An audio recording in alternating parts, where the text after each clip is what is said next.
নমস্কাৰ। পোনপ্ৰথমে আমি আমাৰ তৰফৰ পৰা সমূহ অসমবাসী ৰাইজলৈ মাঘৰ বিহু আন্তৰিক অভিনন্দন জ্ঞাপন কৰিছোঁ। আমাৰ গৃহত আজি আমাৰ গোলাঘাটৰে সকলোৱে পৰিচিত মৰমৰ সমীৰণ উপস্থিত আছে, আমাৰ এইসকল উপস্থিত আছে।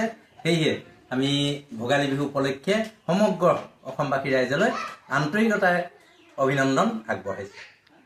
ভাল লাগিছে আজি যেহেতু আগন্তুক ভোগালী বিহু তাৰ উপলক্ষে সকলোকে শুভেচ্ছা জ্ঞাপন কৰিছোঁ।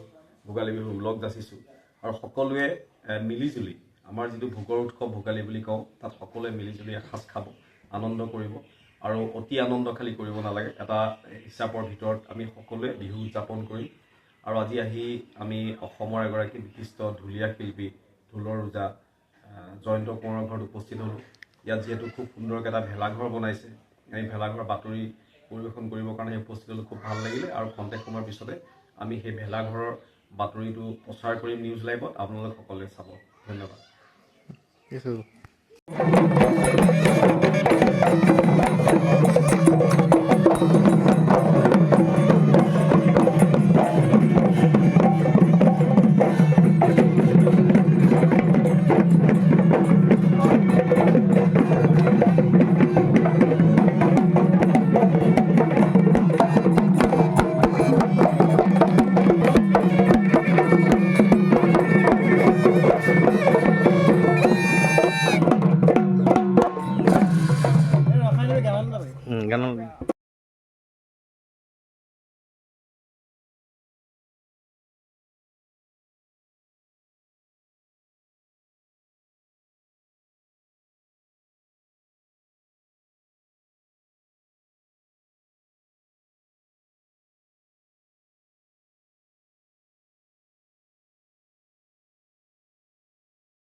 আমি পাৰ্থ কোঁৱৰক এখনি ফুলা মঞ্চাই সম্বৰ্ধনা জনাবলৈ অনুৰোধ। ধন্যবাদ।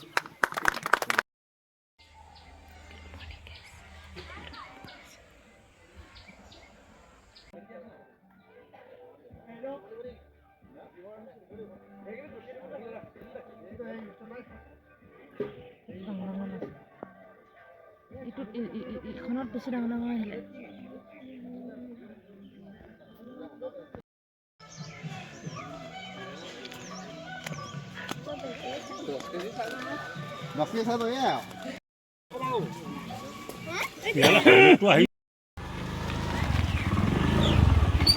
বজাৰৰ পৰা আহোঁগৈ আমি।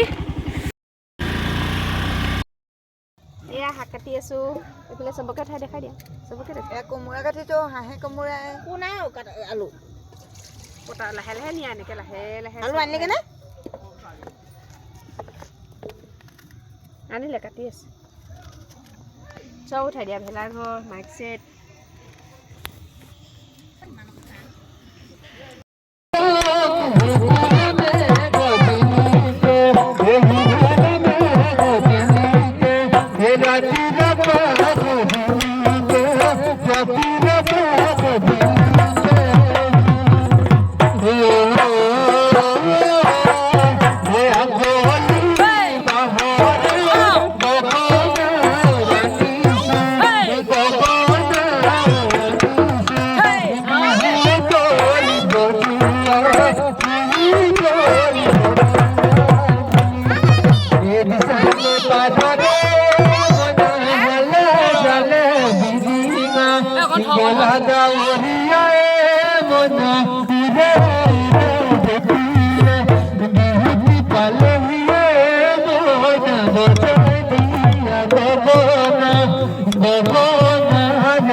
সঁচা দেই।